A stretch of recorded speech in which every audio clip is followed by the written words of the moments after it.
Losing control of your emotions can be described in many ways, including throwing a tanty, having a hissy fit, a fit of rage, losing the plot, losing control, and so on. Psychological terms that describe these experiences beautifully include flipping your lid, flooding, or dysregulation. It's the experience of emotions spinning out of control, whether triggered by an argument, a professional or personal failure, extreme levels of stress. Uncontrolled emotions can lead to things being said and done in the heat of the moment. So how do you get back control?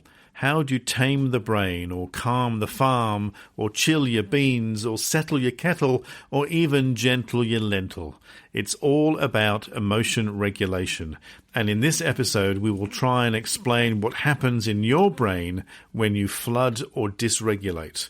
We'll define emotion regulation, the benefits of self-regulating, and I'm going to take you through an 8-step process to regulate your emotions.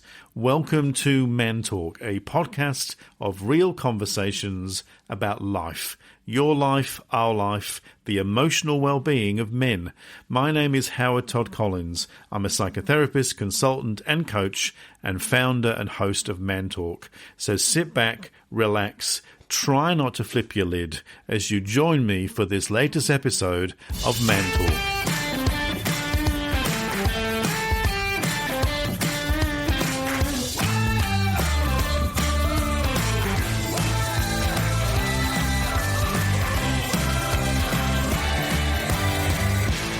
Hello, hello, hello. Sometimes I do 2 hellos, sometimes 3. On my notes it says banter, blah, blah, blah. So I could just go banter, blah, blah, blah, and go into the introduction, but that would be rude. I hope you're well. This is episode number 4 of season 2 of the Man Talk podcast. Now, this episode is a follow-on from episode 2 and 3, where we look at anger. If you haven't listened to those 2 episodes yet, check it out. Have a listen. You may find it useful. But have you ever found yourself overreacting to something that on the surface appears to be relatively insignificant? You know that experience of flipping over something that doesn't seem to really matter all that much? You know, I've heard so many stories from, very confused men and women and couples who will talk about, for example, overreacting to the stacking of the dishwasher, as if the world is about to end. Yes, tantrums don't just happen for kids, they happen for adults too.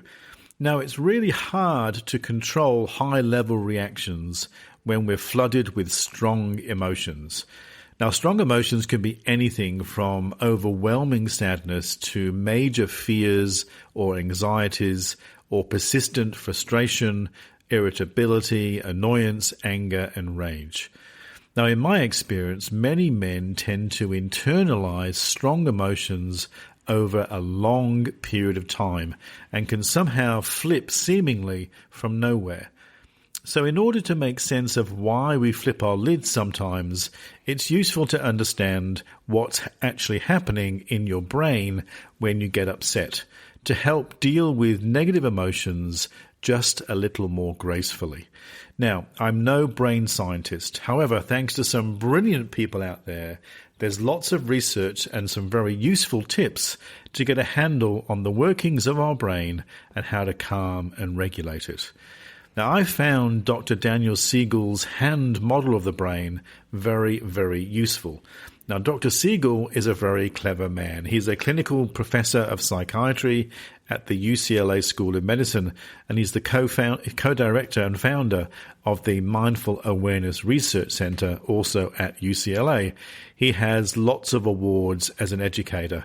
He describes the complex structures of the brain and why it's difficult to control our reactions when we're overwhelmed with strong emotions, particularly high levels of stress and trauma. The hand model of the brain, which, by the way, there are some notes in the show notes where you can see the actual hand model itself, but it's used often as a guide for parents to help their kids to cope with understanding what's happening in their brain when they're getting upset, and particularly how to identify and deal with negative emotions more effectively. It's also a really useful model for us adults too, so you don't have to be a parent to use this particular model. I use it a lot in my consultations. What does the hand model of the brain actually look like? Well, in the next segment, I'm going to actually ask you to be ready to hold up your right hand. So you can't do this while you're driving a car, piloting a plane, or carrying 5 bags of groceries, or if you're in the middle of a crowd or a public area.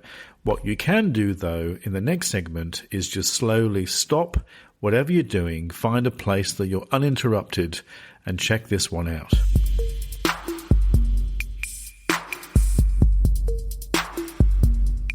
Now, visuals may not always work particularly well on an audio podcast, so bear with me. Let's see if I can encourage you to follow my guide.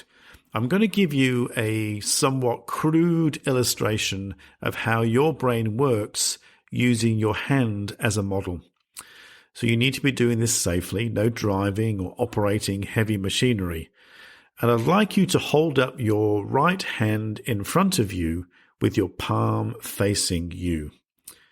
Now, your wrist is the spinal cord upon which your brain sits, and your palm is the inner brain stem, and your thumb is your amygdala. Now, place your thumb in your palm of your hand, and this is where you'll form the limbic system. Your other fingers, which is basically the cerebral cortex, and the tips of your fingers, the prefrontal cortex. So if you close your fingers over the top of your palm and your thumb, you there have the hand model of the brain. As you curl your fingers over your thumb, you have the upstairs brain, your fingers, and the downstairs brain, your palm and your thumb, connected.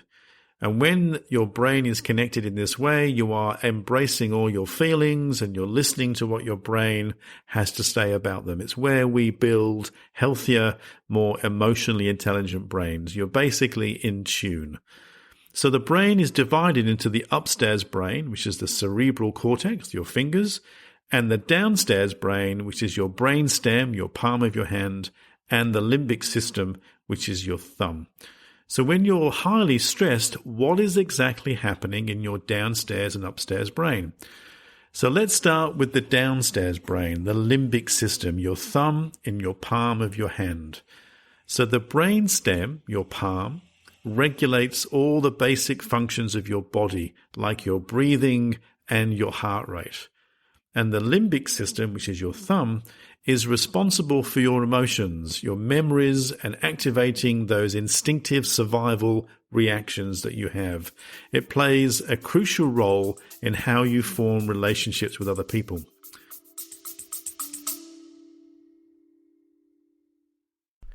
Hello. I'm sorry for interrupting this episode. I'm just dropping by, firstly, to ask you a question. What do you think the most common complaint most men and women make about their relationship? Well, it's communication problems. You thought I was going to say sex, didn't you? Well, that is actually a close second. But so many men in particular complain that they get tongue-tied and twisted when trying to communicate or open up with their partner, and often they end up shutting down or just saying the wrong things. So what is good communication in a relationship, I hear you ask? I'm so glad that you did. Well, I've actually created a free guide, Better Conversations for Blokes. It's a quick and easy guide to improving communication in your relationship. It's got heaps of tips and tricks and skills and actual phrases that you can use right now. It's made just for you.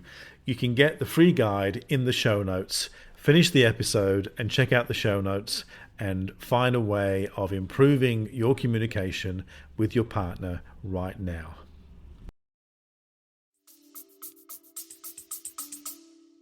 Now, the hippocampus, which is part of the limbic system in your palm, helps you form and store new memories, linking them to specific emotions. And the amygdala, which is your thumb, or parts of your thumb, is actually responsible for detecting danger and sends a signal to your autonomic nervous system to react appropriately. So, for example, let's say you were bitten by a dog. And the hippocampus has saved this memory, linking it to the fear you felt during the bite itself. So next time you see the dog or a dog, the amygdala will identify the dog as a potential threat, and you'll instinctively feel the fear again. At the same time, cortisol, that stress hormone, will be released. It will get your heart racing and your breathing will accelerate. And if you remember, the brainstem controls all these functions, and high levels of energy will be sent to your muscles so that you can get away from the threat as soon as possible. So this is the fight or flight response. Now, if we move to the upstairs part of your brain, your fingers and your fingertips, the cortex, which is your fingers, is your thinking brain. It's the part of the brain that allows you to imagine, to create, to solve problems and grasp abstract notions and even analyze them. And your fingertips, which is the prefrontal cortex, helps you evaluate the situation detected by your thumb or the amygdala and controls your emotional responses before your feelings escalate to the point you can't control them. Now, what's interesting to note here is that prefrontal cortex, which is your fingertips, for example, does not finish developing or wiring in your brain until around 25 to 30 years old. So what actually happens when you lose control or flip your lid?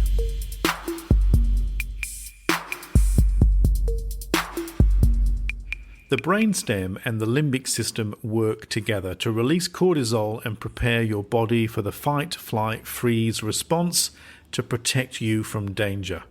So if your stress levels get too high and you're exhausted or you're feeling threatened, this primitive part of the brain hijacks the part of the brain that reasons, plans, and makes good decisions.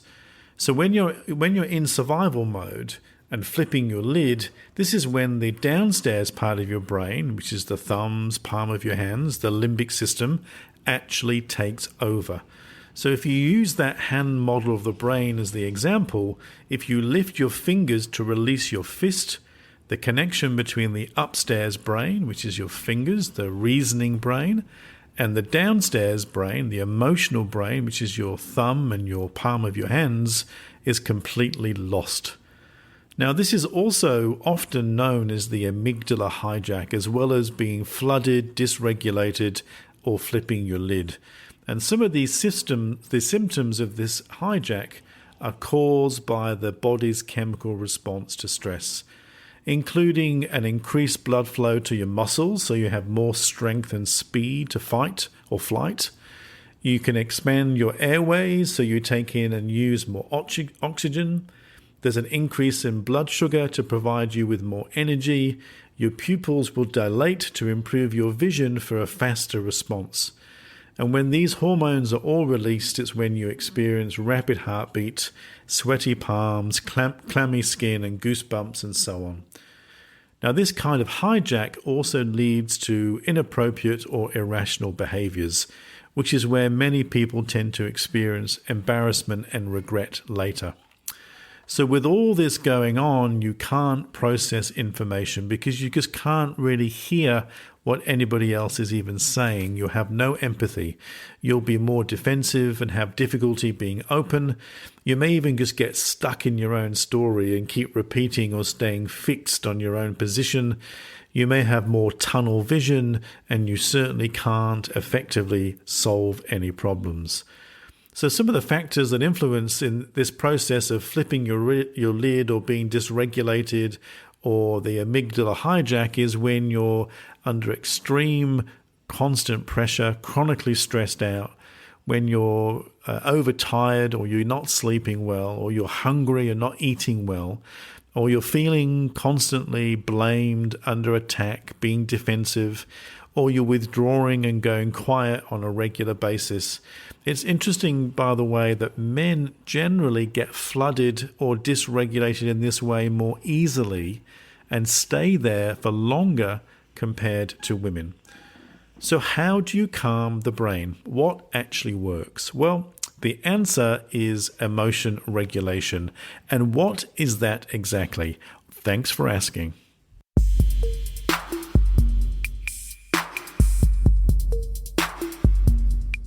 Emotion regulation is a mental and behavioral process. Most of us do it consciously.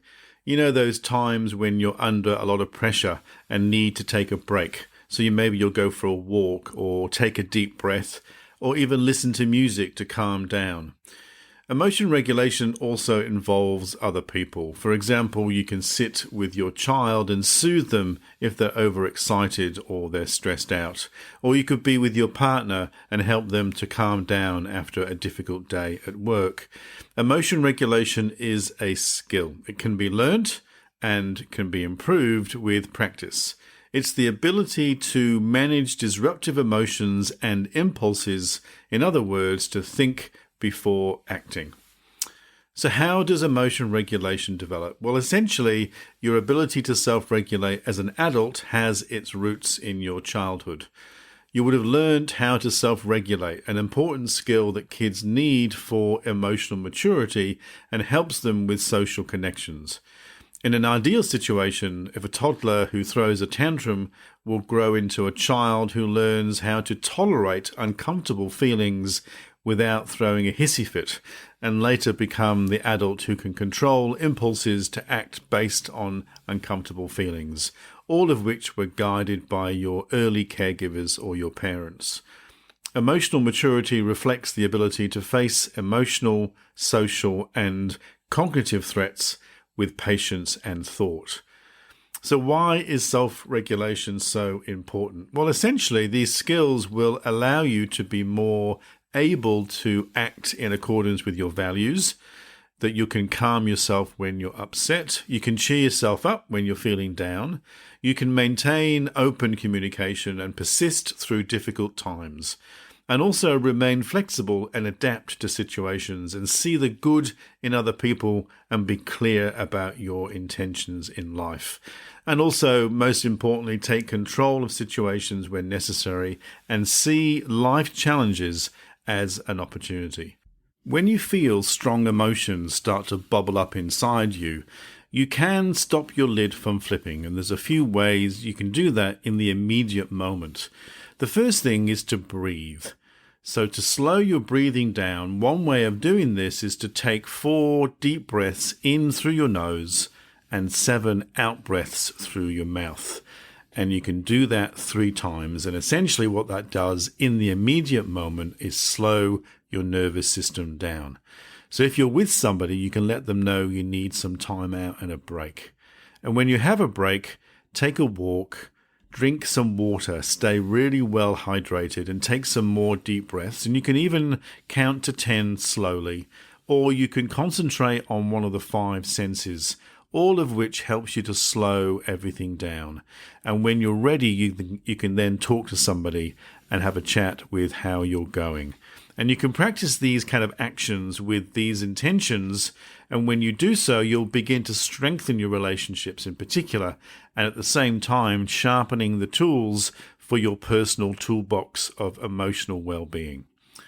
So let's give you an experiential emotion regulation exercise. In this next segment, you will need some quiet, uninterrupted time. So if you're listening on the train or driving your car or operating heavy machinery, maybe wait until you get home. I'm going to take you through an 8-step guide to tame your brain.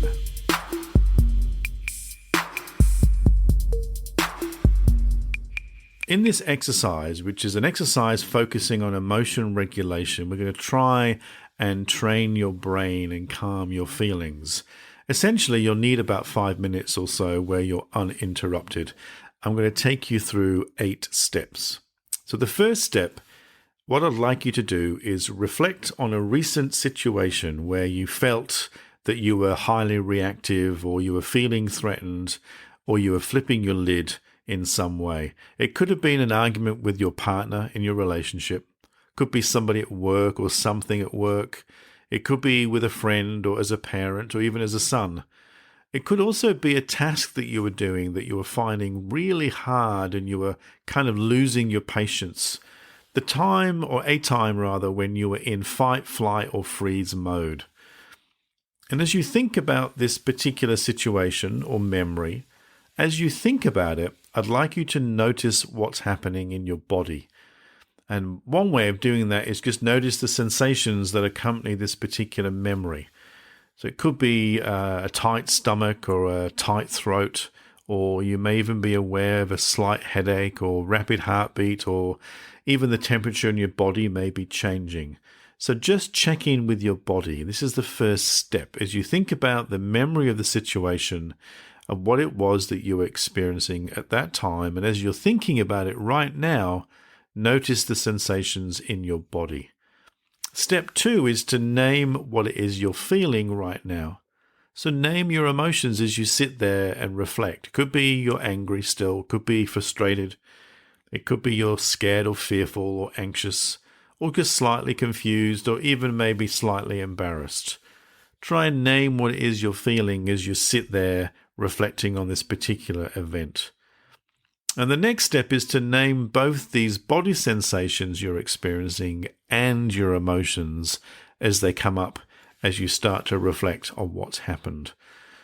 And step 4 is naming the sensations and the emotions again. Be clear about what it is that you're feeling right now. And if you're noticing that you're feeling more overwhelmed, then take some slow breaths, that breathing in through the nostrils and out through your mouth. And in these first 4 steps, what you're doing is you're re-engaging your prefrontal cortex. That's the part of the brain that does all the thinking. So what you're doing right now is just thinking about your reactions, including your experience in your body and your feelings, but also you're basing it on what happened in this event. It may have been just a few days ago, but you're looking at reflecting on how you experience yourself right now. So you're regulating at this moment. Now, step 5 is just to keep riding whatever you're feeling, these emotions, a bit like a surfboard riding a wave. Emotions tend to come and go. They rarely stay with us. So it's really important just to sort of watch what's happening while not reacting to it. So you're noticing how your emotions and your body sensations kind of connect with each other, and they also may well change. And as you do this, again, slow your breathing down. Take some deep breaths if you need to. Now, step 6 is to just reevaluate this particular memory of what happened as you sit there for the moment, just to see more of what happened with a slightly less emotionally charged way, less reactive. And if you're still engaging with your feelings quite a lot, then keep on breathing slowly and try and calm your body and your mind right down. As you're doing this, your thinking brain and your prefrontal cortex are just working out maybe what it is you need to do next. It could be in response to the event itself. Maybe you need to go and repair something, or maybe you just got to sit and understand what happened and how you do something different next time. Or most importantly, maybe you've got some needs that need to be clarified for yourself or for somebody else in your life. Now, as you learn to train your brain in this particular way, you can then begin to take some responsibility for your own emotions and also your own needs. So as you go through this exercise, this 8-step process is a really good one for reflection. Earlier on in the episode, we talked about the immediate things you can do when you're highly reactive, and that's the breathing and the walking away and drinking some water, counting to 10 and so on. But this 8-step process is more about when you're calm enough to reflect on a particular memory or situation that you're trying to process. And as you're doing so, you're using your prefrontal cortex, your thinking brain, to reflect on the situation.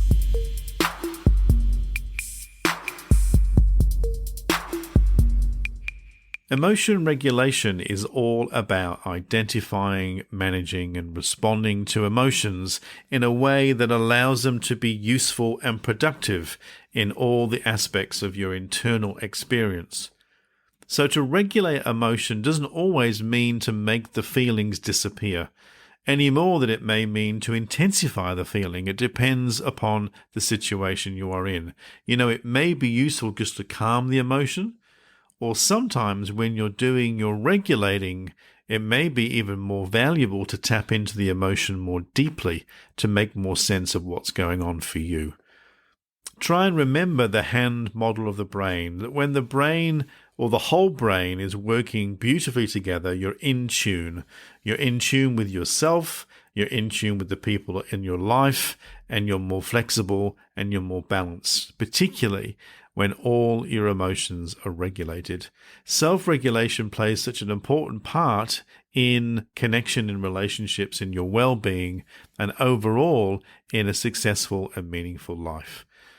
Thank you for listening. Stay regulated. If you like what you hear, tell your mates. Give me a review where you can, where you found the podcast. You can follow me on Insta at Man Talk with Howard, and I'll catch you again in the next episode of Man Talk.